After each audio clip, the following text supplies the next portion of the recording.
Ora, bom dia mais uma vez, meus amigos. Eu não gosto muito de fazer vídeos de meia hora, ou menos, mas pronto, vou partindo os vídeos, porque tira-me um bocado o fio à meada, mas porque eu começo a ligar aos turbos, os pessoas querem que o Ferrari pare de acelerar na segunda mudança, quer dizer, agora comecei, é o que me irrita muito nas lives, mal começo a interromper-me logo, porque quer dizer, o Ferrari começou a aquecer, os turbos estão a começar enfim, a desenvolver. Eu não sou um carro atmosférico, eu tenho turbos. Mas enfim. Pois, pediram para falar, eu vou responder aqui a alguns subscritores que me mandam e-mails porque não conseguem falar comigo de outra maneira. O David perguntou-me se existia a possibilidade do professor Miguel Ribeiro ser candidato do Chega a Presidente da República. Pois, não me foi ventilado nada disso, o professor Miguel Ribeiro não me disse nada disso. Por isso, se o professor Miguel Ribeiro fosse candidato a Presidente da República, claro que eu apoiava o professor Miguel Ribeiro, não o lamento que houve e-mail. Porque você perguntou-me, David, por isso está aqui. Amigo, para ver se aqui eu vi o seu e-mail e pronto, e basicamente acho que há aqui outros e-mails, mas eu só respondo praticamente a apoiantes, por isso, enfim, tenho imensa desculpa. Sem mais desculpa porque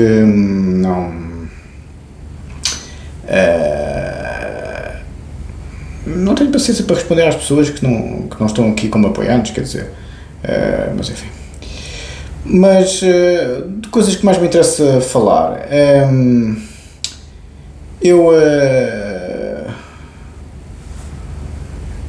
o Dr. José Miguel Júdice deu uma entrevista política e foi entrevistado por Miguel Carrapatoso e chamou o Pedro Nuno Santos incompetente, radical, e diz que Marcos Mendes é o Marcelo dos pobres e prevê que André Ventura nunca chegará ao poder. Ora, o Dr. José Miguel Júdice é o maior advogado do país, não é um totó, eu gosto muito dele. Bem, ele pertenceu à dita extrema-direita naquele tempo, juntamente com o Santana Lopes e outros afins, quer dizer, por isso, enfim. Mas o facto dele prever... e uma coisa importante, o Trump diz que o Putin ficou completamente louco. O Presidente dos Estados Unidos voltou à rede social que criou, dele próprio, não é? E escreveu em maiúsculas que o homólogo russo, ou seja, o Presidente Putin, está louco e que quer toda a Ucrânia. Escreveu mesmo em maiúsculas louco e toda a Ucrânia. E diz que se não desistir desta ideia, isso levará à queda da Rússia. Pois, isto é uma sapada de luva branca em relação à diplomacia internacional, ou seja, o Putin não cede. Coisa que o Dr. Alexandre Guerreiro tem-nos ensinado muito acerca disso. Os russos são assim, até o pessoal do UFC, do MMA, diz sempre para os russos, aquele pessoal é para bolas, sempre foram de uma inflexibilidade tremenda, daí terem os grandes homens de literatura, como o Dostoiévski, como o Chekhov, como o Tolstói, como o Pushkin, mas efetivamente é uma cultura muito idiosincrática. O Trump, com a sua diplomacia habitual, chamou louco ao homem, pois isso também é um bocado, enfim, falta de chá, não é? Putin deve ter dito por telefone, não quero qualquer tipo de cedência, o Zelensky perdeu o país, a Ucrânia é toda minha, é como a Bulgária do Stalin para o Churchill. O Churchill colocou a Bulgária fora da União das Repúblicas Socialistas Soviéticas e o Stalin não é minha. Concordou com a delineação das fronteiras do Churchill, mas lá no Guarnapo, no famoso Guarnapo, já vos contei a história muitas vezes, mas disse, mas isto é meu. E isto era a Bulgária. Ou seja, o Putin disse ao Trump, pois isto é meu. E esta é que é a questão. Em relação ao André Ventura nunca chegar ao poder, eu tenho insistido muito nas lives. Há uma ganazia do pessoal que não gosta do Chega, dos resultados do Chega.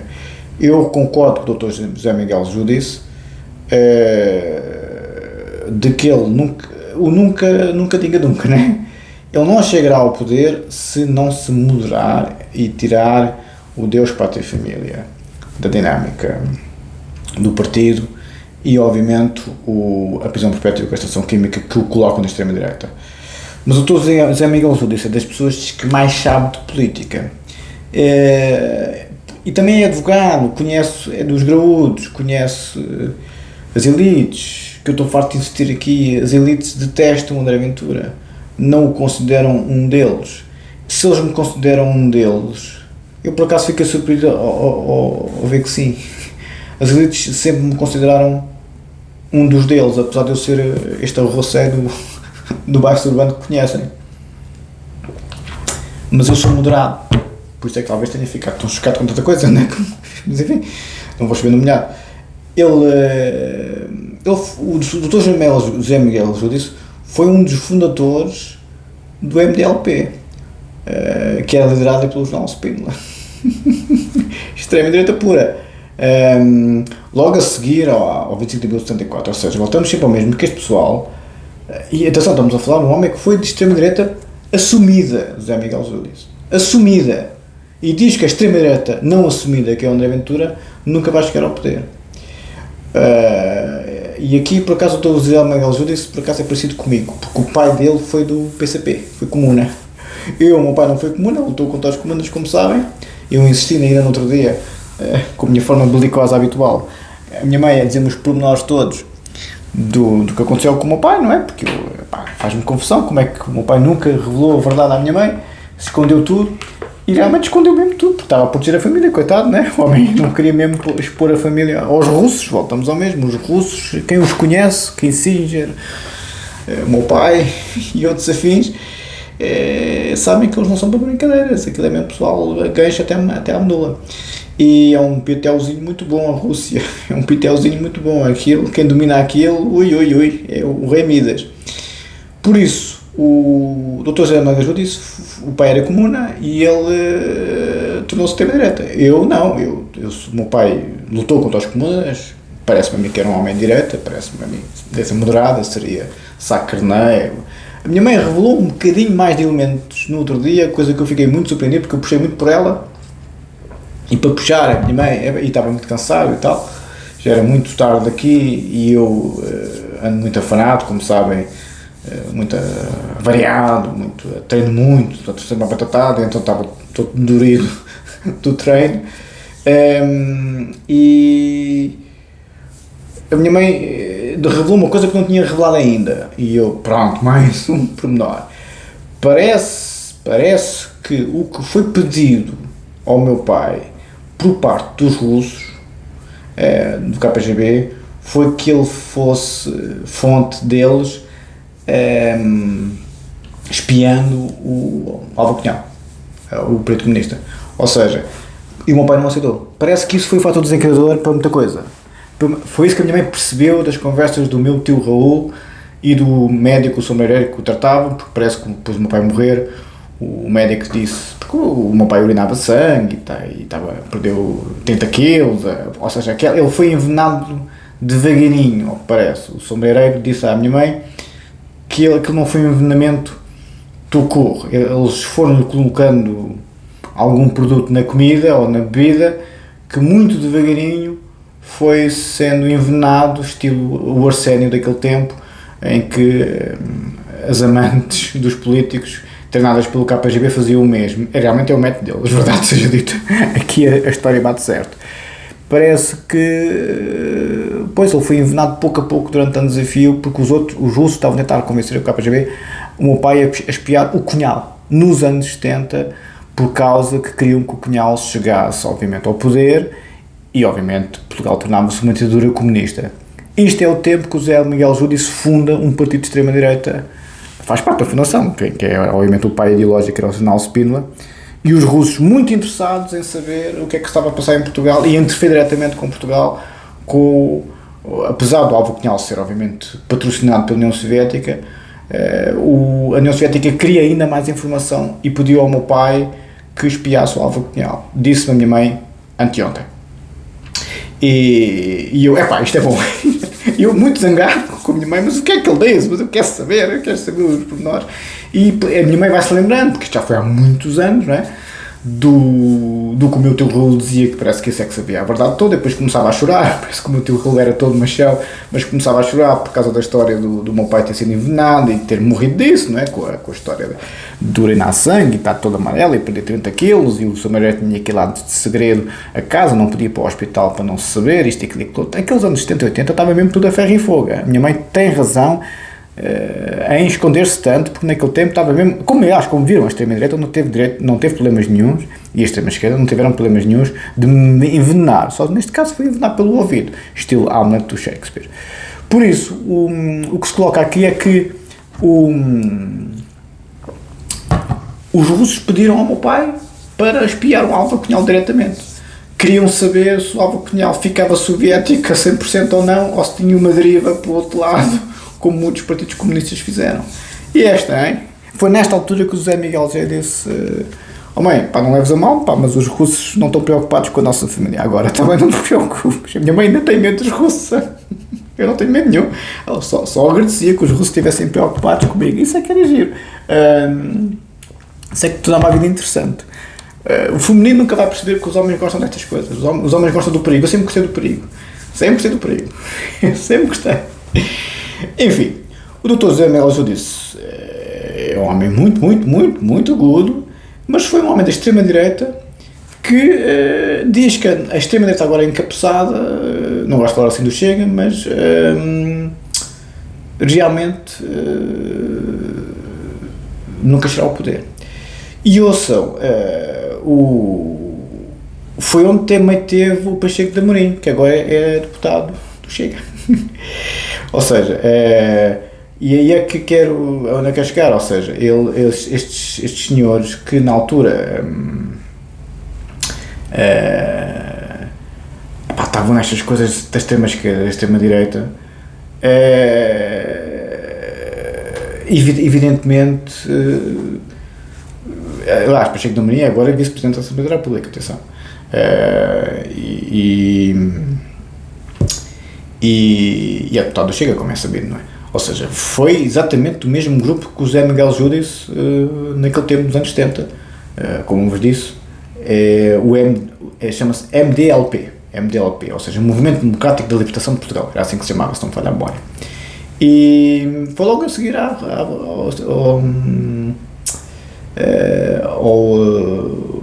25 de Abril. Aliás, eles ficaram conhecidos pelo 11 de Março de 75, ficaram conhecidos por isso. Ou seja, foi o contraponto à extrema-direita do 25 de novembro de 75, em que a extrema-esquerda estava a querer tomar conta e os jornalianos, toma lá que já almoçaste, os jornalianos, ramalhianos, Pires Veloso e Jaime Neves, como já disse 20 mil vezes. O 11 de Março foi da extrema-esquerda e o 25 de novembro o 11 de Março foi da extrema-direita e o 25 de novembro foi da extrema-esquerda, que foi claramente dominado, graças a Deus, pelos democratas. E estava, obviamente, a extrema-direita estava ligados ao movimento de Maria da Fonte, que eram também outros ganchos até à medula, que foi uma organização terrorista de extrema-direita. A extrema-direita está sempre a falar dos FP25, do Bloco de Esquerda, mas também tiveram os deles. Ou seja, foi também não foi tão má como os FP25, mas fizeram assaltos e principalmente destruição de sedes e tal do Partido Comunista, esta organização Maria da Fonte. E tinha lá pessoal ligado à igreja, por exemplo, o arcebispo de Braga. Ou seja, Sérgio Osório, Jorge Jardim e até um cônego, Eduardo Melo Peixoto, indicado pelo arcebispo. Estou a ler aqui na Wikipédia agora, tive que ver porque já não me lembrava de quem eram os elementos da Maria da Fonte. O PCP diz que foi alvo de 453 atentados, isto desta Maria da Fonte, em associação com o MDLP do José Miguel Judice e do Pacheco de Amorim, e também o Exército de Libertação do Povo, que esse sim do Piorio, que foi também da extrema-direita, criado por Barbieri Cardoso, ex-subdiretor-geral da PIDE, DGS. Os tais que são recrutados brilhantemente pelas polícias internacionais porque são tão bons operacionais, ou seja, um ex-PIDE, um ex-subdiretor-geral da PIDE, estes esbirros dos birros do regime, fundou também uma organização de extrema-direita que foi o Exército de Libertação de Portugal. Mas o pessoal da extrema-direita nunca fala disto, só fala dos FP25, do hotel e não sei mais o que, dos comunas. Pois, tiveram com cada um do lado deles, e é deste pessoal que a extrema-esquerda tem muito medo e que associa sempre o André Ventura, percebem? Fundou a 6 de janeiro de 75 e era dirigida através de Madrid, em Espanha, porque o Franco cai em 75, como sabem. O Franco teve lá mais tempo que o Salazar, um bocadinho de nada, mas teve. Por isso, o Barbieri era obviamente, o fundador, e a ideologia era anticomunismo, salazarismo e nacionalismo, ou seja, os comunas tinham que ser todos mortos. E fizeram também um ataque contra a Embaixada de Cuba. Não era só contra o Partido Comunista Português no Verão Quente, também fizeram um ataque contra a Embaixada de Cuba, os comunas. Vocês estão a ver onde é que a gente se colocava naqueles tempos, não é? Desta gente, não dizendo. Sempre com o ataque do Partido Comunista Português, as SEDES e tal, ou seja, estes três, o movimento meio da fonte, o MDLP e o Exército de Libertação de Portugal, três organizações de extrema-direita com montes de atentados e ações armadas contra principalmente o PCP. E por isso é que talvez o meu pai tenha sido insistentemente sondado para espiar o comunismo português, porque realmente os comunas portugueses tinham uma grande força naqueles anos, por causa da União Soviética. Mas a União Soviética queria ter certeza da lealdade, não é? E eu não sabia que o fator desencadeador do envenenamento do meu pai foi ele ter-se recusado a espiar o Cunhal. Eu não sabia que ele era próximo do Cunhal, ao que parece era. Ele diz, o caminhão me disse que ele não gostava do Álvaro Cunhal, mas parece que era próximo dele. Eu acho que ele era próximo do Álvaro Cunhal por causa de ter há 30 anos na União Soviética, e não sei se havia ali informação, porque eu sei que o Jaime Neves é que era o homem do briefing, não é? Estava lá sempre em casa. O Álvaro Cunhal nunca foi lá à casa. Mas o que parece, do que eu julgo saber, isto são especulações, eu não faço a mínima ideia, porque a minha mãe solta muito poucos elementos, e quem sabe disto já está tudo morto. O meu tio Rolo já morreu, o Sobreirei já morreu, o meu pai infelizmente já faleceu, como sabem, mas não há ninguém que saiba disto. O Jaime Neves já faleceu, e eu sim. O Melo Antunes já faleceu, e eu sim. Não há ninguém vivo que saiba desta coisa. E pronto, a minha mãe é a única que sabe destas coisas, um bocadinho. Então, parece que havia ali comunicação, também com o Álvaro Cunhal, ao que parece, confiava no meu pai, porque o meu pai, se calhar, trazia-lhe coisas da União Soviética, não faço a mínima ideia. Para o Jaime Neves, sei de certeza que havia ali, o briefing nunca mais acaba, eram noites inteiras lá em casa, entre o Jaime Neves e o meu pai. Agora, o Álvaro Cunhal na equação é que eu não sabia. Parece que os russos pediram para o meu pai espiar o Álvaro Cunhal e ele não aceitou. E foi aí que começou o envenenamento, ao que parece. Eu acho que ele teve receio de espiar o Álvaro Cunhal, porque sabia o que era o Partido Comunista Português do Álvaro Cunhal naquele tempo, nos anos 70, ou seja, esse pessoal não brincava nem um bocadinho, não é? Eu acho que eles eram próximos por razões do meu pai ir para a União Soviética. Mas eu sei que ele não gostava do Álvaro Cunhal. Sei que ele gostava muito do Jaime Neves e do Melo Antunes, ou seja, ele claramente era um homem muito mais à direita, não à esquerda, não era comuna, como é evidente. Mas o Jaime Neves nunca seria tão amigo dele se ele fosse comuna, como é evidente. Mas eu creio que ele teve problemas por não espiar o Álvaro Cunhal. E não sabia, eu pensava que tinha sido a queda do mundo de Berlim, no final dos anos 80. Não, foi muito antes disso. Foi ainda nos anos 70. Foi aí nos anos 70 que ele começou a ter problemas com o KGB, porque foi na altura que o Álvaro Cunhal tinha a força toda. E eu acho que deve ter sido aí, que ele deve ter demorado anos e anos, eles naquele namoro com o meu pai, para ele fazer, porque a minha mãe disse, ele não fez o que eles queriam, Está bem, mas o que é isso? Ele não fez o quê? Matar alguém, esfolar alguém? Não. A minha mãe não liberta, mas pronto, ficamos por aqui, vamos para a tese. José Miguel Azul disse, tem toda a razão, caro amigo, é difícil que a extrema-direita chegue ao poder, atendendo a esta história que as pessoas parecem estar esquecidas, que há muita gente que ainda se lembra disto, das organizações da extrema-direita e das organizações da extrema-esquerda. O pessoal pensa, como eu, Aginho, que este pessoal está todo enterrado. Não. Os protagonistas já estão todos enterrados. Os discípulos dos protagonistas, como o meu pai, infelizmente, O meu pai também foi um protagonista, fico muito orgulhoso disto. Né? Minha mãe, ao contrário da minha mãe, pois vocês na política, é tudo para a política, não há nada para a família. Pois eu até fico muito orgulhoso que o meu pai, pronto, mal o vi durante a minha infância e adolescência, mas estava muito entretido nestas coisas na União Soviética, e isso é que é vida. Agora estar em casa com os filhos, isso é que é uma vida um bocado, enfim, monótona e aborrecida, como eu compreendo que ele andasse lá na União Soviética, nestas andanças, e as russas eram tão giradas, seguramente que tenham uns irmãos, meios irmãos, ou mãe, desculpa lá, mas enfim, desculpa lá esta brincadeira, estou a brincar, o meu pai era incapaz de fazer uma coisa dessas, que uma pessoa é muito certinho, como a gente sabe. Bom, vamos ler um bocadinho da tese. Já sei que não querem que fazer o vídeo longo, por isso não quero ultrapassar a meia hora, ficamos por aqui. Vou só ler o que estava a ler, só um bocadinho. E tínhamos ficado no Sócrates Neves a falar da tipificação do parágrafo 20 do Código Penal alemão e do artigo 20 do Código Penal português. Neste contexto, Eduardo Correia considerou preferível e mais prudente a opção por uma modelação do Instituto da Inimputabilidade que não imputasse a exclusão de qualquer uma das perspectivas em confronto. No que concerne ao pressuposto biológico e ao pressuposto psicológico, a opção recaiu assim sobre uma solução normativa decalcada daquela que acabou por vingar no Código Penal alemão. Ou seja, o nosso artigo 20 do Código Penal português é muito parecido com o parágrafo 20 do Código Penal alemão. Até o número é o mesmo, como viram. Se bem que o nosso é mais aberto e o deles é mais fechado, no sentido de densificar a norma, de determinar a norma como o princípio da legalidade, artigo 1º do Código Penal, assim o exige. Como tal, expressa numa formação estruturada sob o conceito aberto da anomalia psíquica, de modo a permitir a inclusão no âmbito da inimputabilidade, quer das doenças mentais de origem física comprovada ou presumida, quer das restantes variações ou anomalias psíquicas. A linguagem clássica da psiquiatria com o Schneider não é a psicose endógena ou a psicose exógena, como já vos falei anteriormente. E depois, obviamente, as perturbações da personalidade, que seria uma anomalia psíquica, usando uma terminologia muito lata.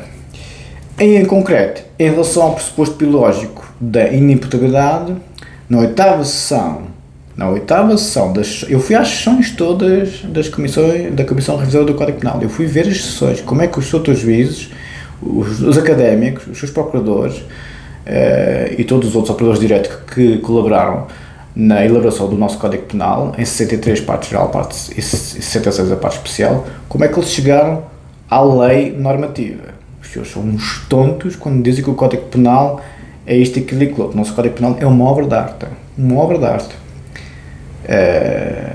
Nesse sentido, na oitava sessão das sessões da Comissão Revisora do Código Penal, o autor do projeto, o professor Eduardo Correia, refere que preferiu-se uma designação ampla à enumeração das doenças e estados psíquicos anómalos suscetíveis de fundamentar a inimputabilidade, já que é muito difícil e, sobretudo, muito precário fazer uma enumeração completa daquelas. Toda a razão, Sr. Professor. Hoje, atualmente, temos na DSM-5-TR 297 patologias mentais e colocar 297 no artigo 20. O Sr. Professor Eduardo Correia não era médico, nem psiquiatra, nem psicanalista, não era médico psiquiatra, nem psicanalista, nem outras coisas afins, mas sabia mais da saúde mental que muitos clínicos que eu conheço. Grande professor, vê-se mesmo que foi o mestre do professor Figueiredo Dias. É mesmo cabeça. Atas do CP, Eduardo Correia, atas das sessões da Comissão Revisora do Código Penal, parte geral, volume 1, 24 de janeiro de 1964, página 138. E para concluir, e reforça a sua perspectiva dando o exemplo do Código Penal francês de 1804, no seu artigo 64.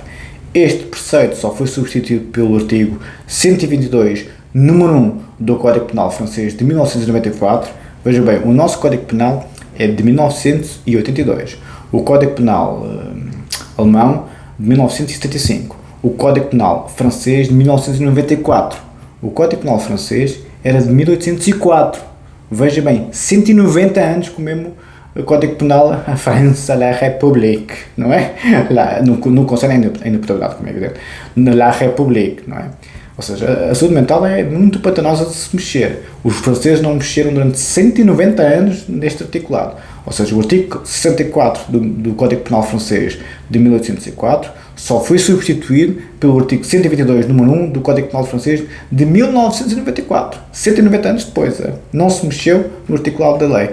Diz o professor Eduardo Correia, procurou evitar a seleção histórica que se retira do Código francês, que, falando apenas em loucura, já vos disse isto várias vezes, viu o breve trecho este termo ir-se, que era o tal de 1804, no seu artigo 64, viu a breve trecho este termo ir-se progressivamente ampliando, porquanto cada vez mais ele se tornava, no seu significado literal, insuficiente.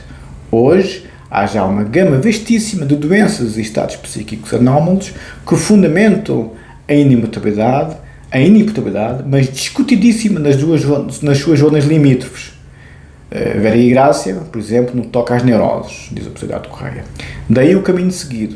Talvez pudesse dizer-se, em vez de anomalia psíquica, anomalia mental, já vos falei disto, mas teria o inconveniente de poder levar a supor que se tinham em vista unicamente as anomalias da inteligência. Não a anomalia mental porque não é inteligência, é emocional, anomalia psíquica. Brilhante, seu professor. Brilhantíssimo. Atas do CP, Eduardo Correia, atas de sessões da Comissão Revisora do Código Penal, parte geral, volume 1, 24 de janeiro, página 138. Querem pequenino? Ficamos por aqui. Obrigado.